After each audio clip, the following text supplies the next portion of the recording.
అది ఈవినింగ్ మనం ఒక డ్రైవ్కి వెళ్దామా?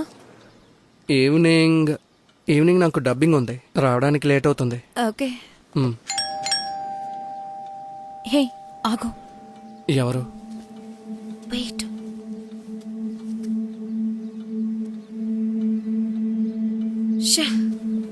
పొద్దున్నే తనెందుకు వచ్చింది?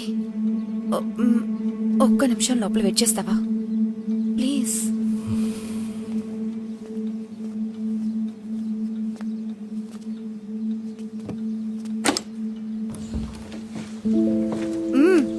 ఏంటి ఇంత పొద్దున్నే? 2 రోజులు ఇక్కడి నుంచి వెళ్ళిపోతానన్నా. నేను పక్కింటి నుంచి ఒక నెక్లెస్ తీసుకుని తాకట్టు పెట్టాను. దాన్ని నిన్నే బ్యాంక్ నుంచి తీసుకొచ్చాను. అది బాత్రూమ్ లో పెట్టి వెళ్లేటప్పుడు తీసుకెళ్ళడం మర్చిపోయాను. ఈ రోజు వాళ్ళకి చాలు వెళ్ళి తీసుకో.